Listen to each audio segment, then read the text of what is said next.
They didn't feel reckless. Reckless implies risk without thought. This had thought behind it. Logic, reassurance, the kind that settles the mind instead of exciting it. They were sure it would work out.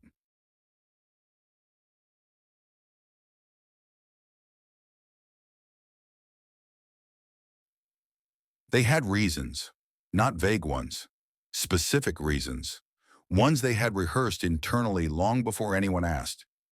Each reason stacked neatly on top of the last, forming something that felt solid,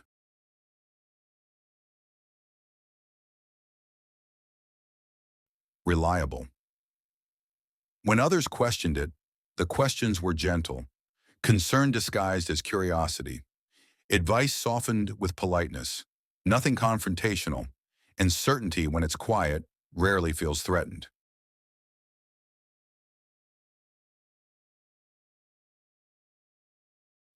They explained their thinking calmly, step by step, cause and effect.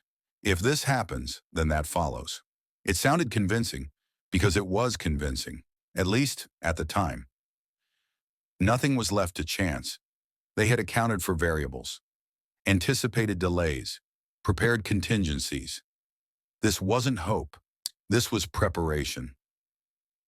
Early signs supported the decision. Small things at first, encouraging feedback, minor progress, nothing dramatic, but enough to feel reassured. They noticed how easily reassurance turns into confirmation. Time passed, and as time passed, the pace changed. Not abruptly, subtly. The kind of change that doesn't trigger alarms because it doesn't feel like loss. Just adjustment.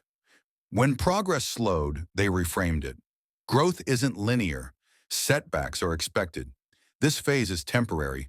They had heard these phrases before. They sounded familiar, responsible, wise. So they stayed committed. They gave it more time, more patience, more benefit of the doubt. Leaving would have felt impulsive, and they weren't impulsive. The uncertainty didn't arrive as fear. It arrived as calculation, a quiet mental recalibration, a shifting of expectations. The finish line moved, not dramatically, but consistently. Nothing felt broken. There was no crisis, no clear failure, just something unfinished that kept asking for more time, more trust. They told themselves doubt was part of the process, that everyone who succeeds passes through this stage, the uncomfortable middle.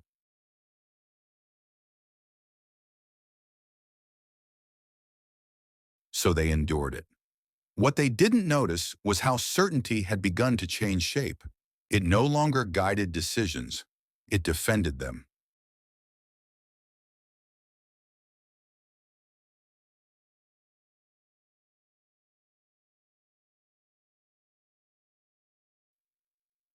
Defended the effort already spent.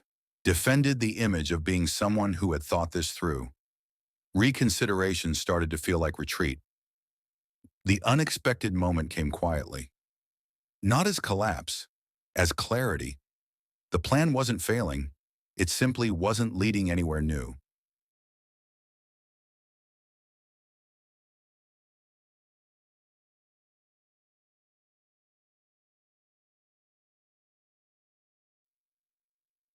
They realized how much depended on things staying exactly as they were. Change would have required a different courage.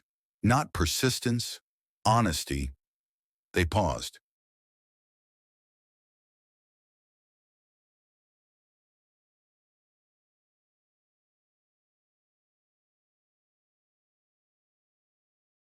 Not to quit, but to finally look without justifying. And in that stillness, something became clear. Certainty had kept them moving, but it had also prevented them from asking whether movement still mattered. This story isn't about optimism. It's about recognizing when confidence becomes habit, when belief becomes something we protect instead of something we question. Because sometimes being sure it will work out isn't the same as knowing where it's going.